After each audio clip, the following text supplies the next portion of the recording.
berjamaah yang dilanjutkan dengan bermajelis ilmu. Bapak Ibu yang dirahmati oleh Allah Subhanahu wa taala. Pada pagi hari ini saya melanjutkan materi kita, yaitu tentang mengenal Allah Subhanahu wa taala. Bahwasanya Allah itu adalah Rabb kita, itu yang kita kenal sebagai rububiyah. Kemudian Allah itu adalah ilah kita, itu yang kita kenal dengan ilahiyah. Nah, maka kita masih di wilayah Rabb. Rabb itu lebih luas daripada sekedar Tuhan. Jadi Rabb itu rangkaian dari yang menghidupkan, mematikan, memiliki, menguasai, menjaga, memberi rezeki dan seterusnya. Bapak Ibu yang dirahmati oleh Allah Subhanahu wa taala. Nah, kalau dikaitkan dengan bulan Muharram, kalau dikaitkan dengan bulan Suro, Allah Subhanahu wa taala menyebutkan dalam Quran surat At-Taubah ayat 36, "Inna iddatas syuhuri indallahi isna asyara syahran fi kitabillah yauma khalaqas samawati wal arda minha arba'atun hurum." Sesungguhnya bilangan bulan di sisi Allah itu ada 12. Berarti yang membuat bulan itu jadi 12 itu Allah, yang menetapkan itu Allah. Makanya tadi rangkaian Rabb itu gak cuma sekedar kata Tuhan, tapi yang menghidupkan, mematikan, menjaga, memberi rezeki, memelihara, mengatur. Nah, yang menetapkan 12 bulan itu Allah, bukan manusia, Allah.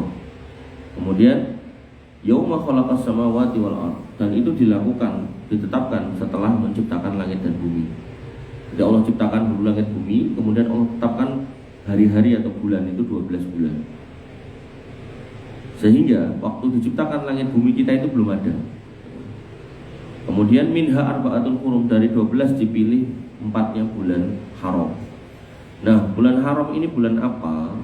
Ya, dalam syariat kita bulan haram ini ya, disebutkan oleh Nabi SAW, yaitu salah satu mutawaliyat, 3-nya berurutan, yaitu apa? Dzulqa'dah bulan 11, Dzulhijjah bulan 12, kemudian wal Muharram bulan 1 sekarang, kemudian wa Rajab Mudhar alladzi baina Jumadi wa Sa'ban, dan Rajab yang terletak antara Jumadi akhir dan Sa'ban. Nah, 4 bulan ini Allah tetapkan, 12 ditetapkan, terus 4-nya dipilih. Yang milih, yang menetapkan Allah. Sehingga rangkaian Rabb tadi menghidupkan, mematikan, menjaga, memelihara, termasuk menetapkan juga. Nah, di antara penetapan Allah dari 12 dipilih 4 sebagai bulan mulia. Nah, Bapak Ibu yang dirahmati oleh Allah Subhanahu wa taala, bulan haram ini adalah bulan apa? Bulan yang satu kita dilarang berperang sebenarnya, hukum asalnya. Allah Subhanahu wa taala berfirman pada Quran surat At-Taubah ayat 5, "Fa idzan salafal ashurul hurum faqtulul musyrikina haitsu wajadtumuhum." Kalau kamu sudah lewat bulan-bulan haram, sudah selesai, maka perangilah orang-orang musyrik dimanapun kamu jumpai. Ini ayat di medan perang, nggak bisa dipakai di bukan medan perang, harus di tempat perang, ya misalnya kayak Palestina itu. Tapi kalau kemudian di Indonesia ayat ini tidak bisa dipakai karena kita nggak sedang berperang.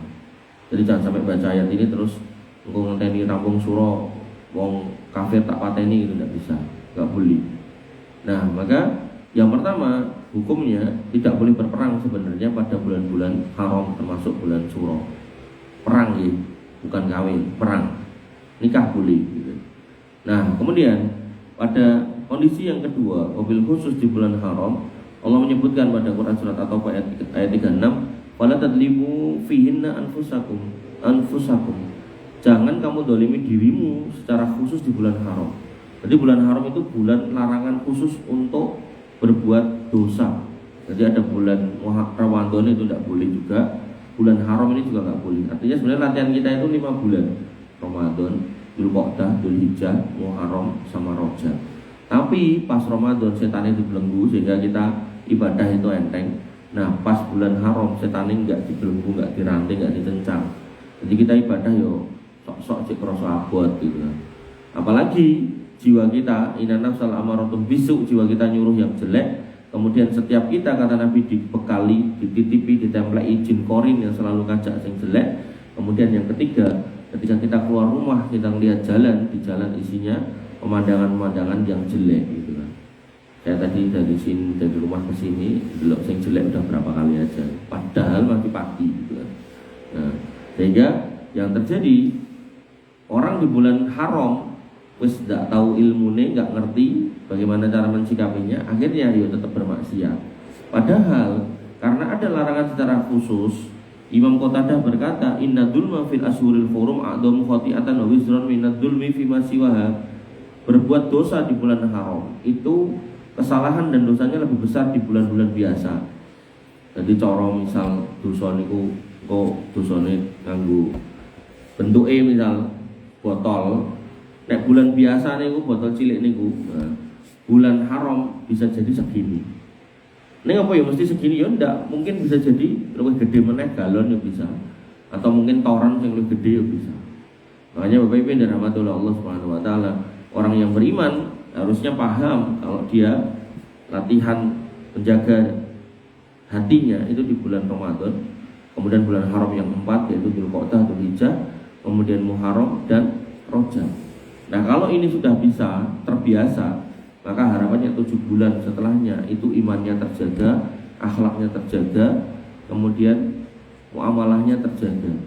Tapi nek Ramadan ragagas, Muharram radong gitu kan, akhirnya yang terjadi 7 bulan berikutnya tetap sebagai ahli maksiat dan terus-terusan tidak pernah bertobat sampai akhirnya wafat, naudzubillah. Nah, Bapak Ibu dan rahmatullah Allah Subhanahu wa taala, kaitannya dengan mengenal Allah apa? Nah, itu penting.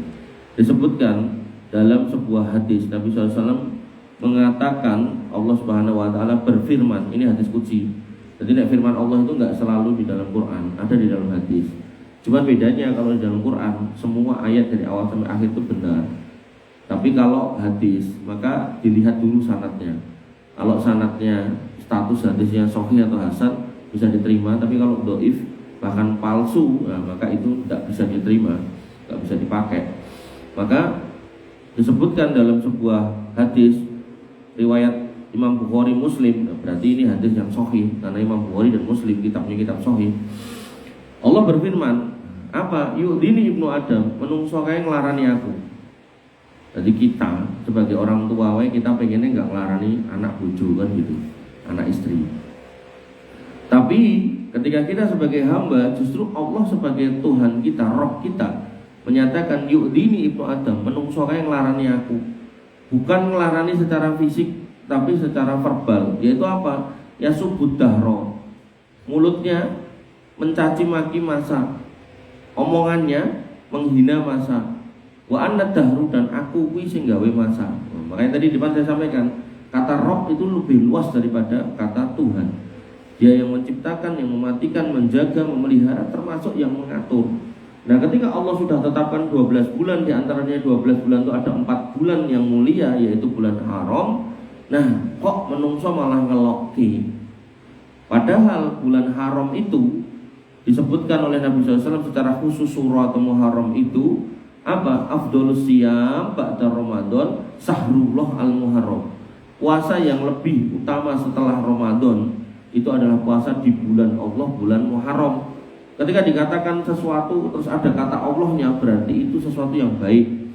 Bulan itu biasa, begitu ditambahi Allah sahrullah itu khusus, yaitu Muharram, yaitu surah. Dan itu ketika dikatakan bulan Allah berarti bulan baik. Kok malah dilokke bulan jelek. Nah, kok kowe nuduh Mas, boten nuduh, faktane piye? Sebelum surah orang ngawinke banyak gitu, ulama banyak. Begitu surah piye, Mas? Tapi surah tapi bapak nikah putrane bahkan nikah di bulan surah. Tanya ketika dia ngomong kok rawan enggak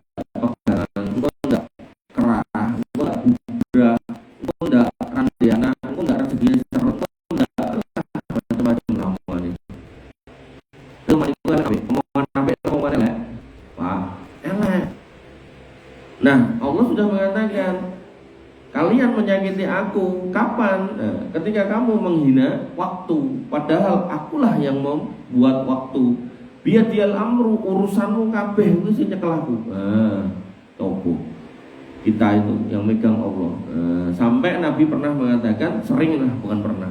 Kalau untuk hal-hal penting Nabi bersumpah walladzi nafsi biyadihi, demi Allah yang menggenggam nyawa Muhammad.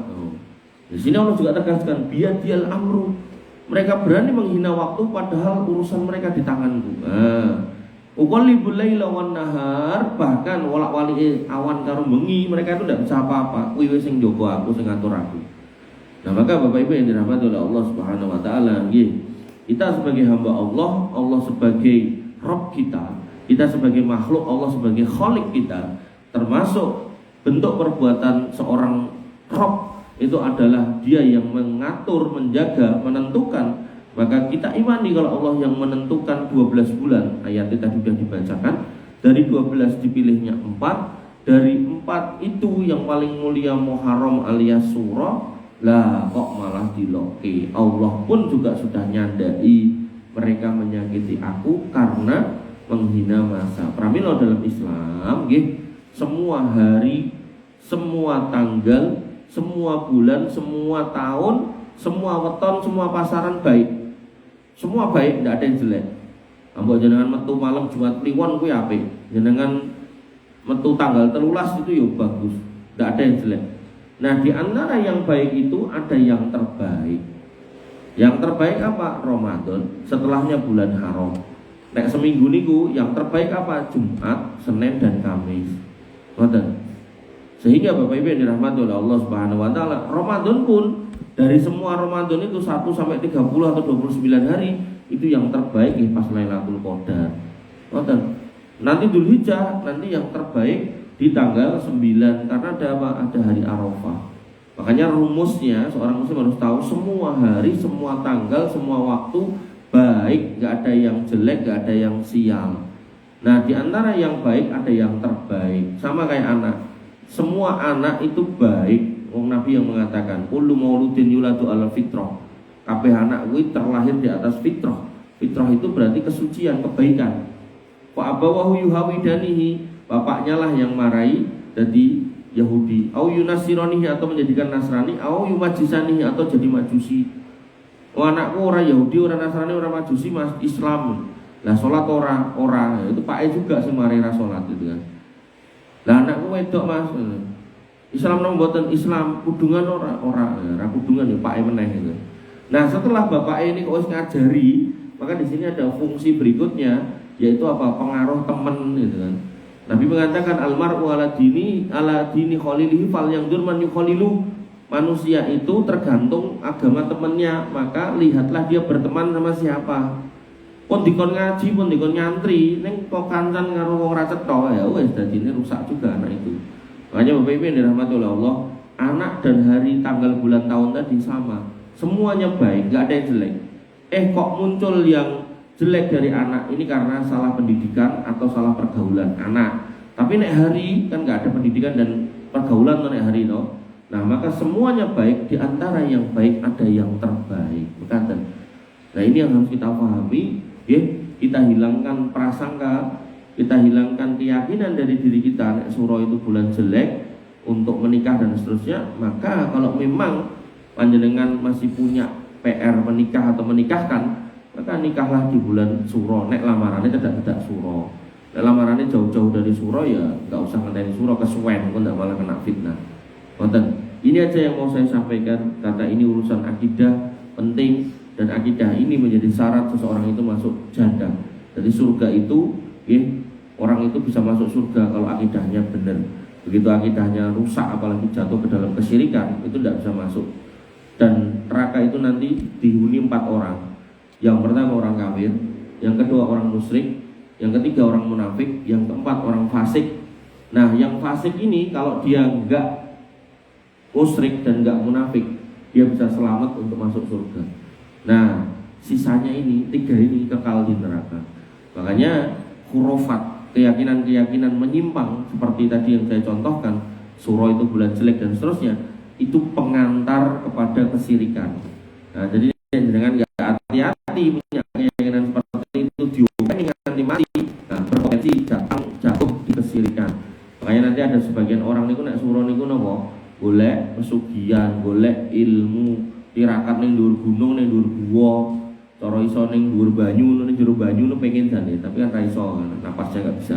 Makanya nanti ada sebagian orang niku nek suro niku wonten niku lah golek sing aneh-aneh wonten niku. Nah, itu pengantar kepada kesyirikan.